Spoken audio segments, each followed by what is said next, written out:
In this moment, we have to confront those lies with the truth. The very future of our nation depends on it.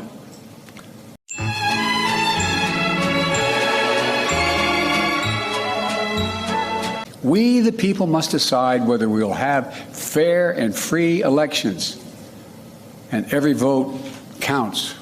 The struggle is no longer just over who gets to vote or making it easier for eligible people to vote. It's about who gets to count the votes, whether they should count at all. You know, American democracy is under attack because the defeated former president of the United States refuses to accept the results of the 2020 election. He's an illegitimate president in my mind.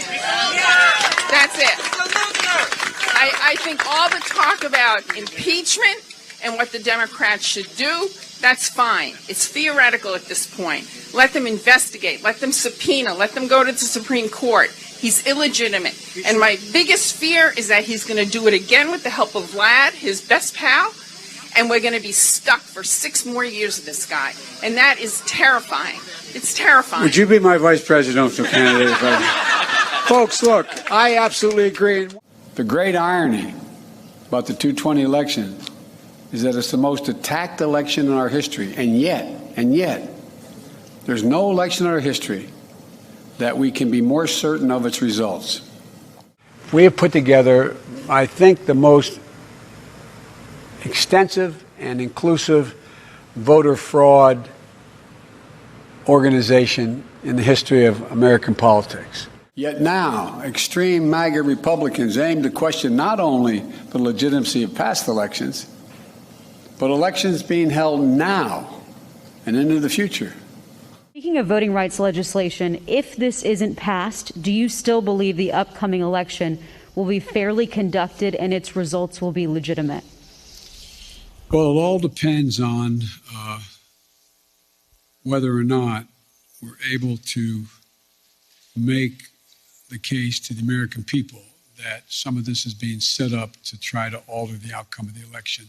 The extreme MAGA element of the Republican Party, which is a minority of that party, as I said earlier, but is this driving force, is trying to succeed where they failed in 2020, to suppress the right of voters and subvert the electoral system itself.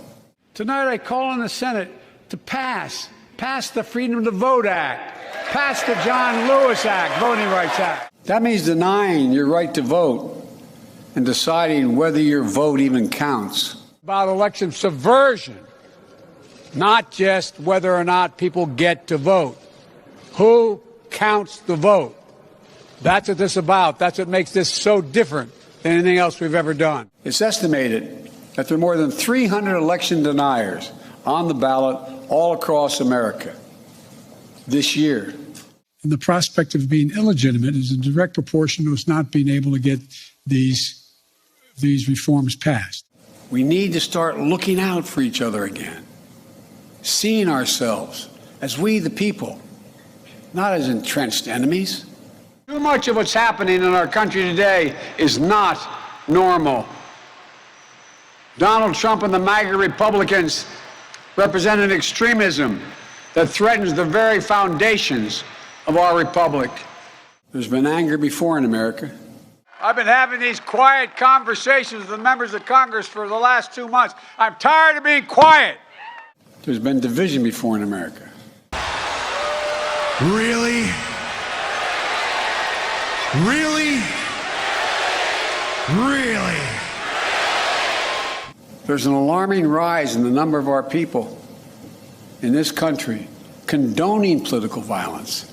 Press always asks me, don't I wish I were debating him?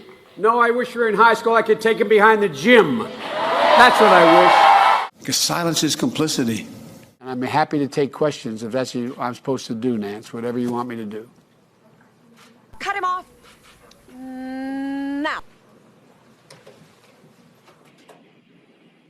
The disturbing rise of voter intimidation, the pernicious tendency to excuse political violence, or at least trying to explain it away.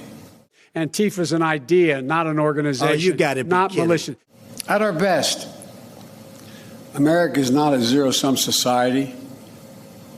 or for you to succeed, someone else has to fail. I believe this nation and this government need to change their whole approach to the issue of racial equity. We believe we should leave no one behind, because each one of us is a child of God. And every person is sacred. So the idea that we're going to make a judgment that is going to say that no one can make the judgment to choose to abort a child based on a decision by the Supreme Court, I think goes way overboard. Thank you guys. I've said before, you can't love your country only when you win. There's nothing special about being American. None of you can define for me what an American is. Will that person accept the outcome of the election, win or lose? The answer to that question is vital. And in my opinion, it should be decisive. Said Al Gore won that election. I think he won it anyway. You have the power. It's your choice. It's your decision. The fate of the nation, the fate of the soul of America lies where it always does, with the people, in your hands, in your heart, and your ballot. Gets to count the vote. Count the vote. Count the vote. Thank you, and Godspeed.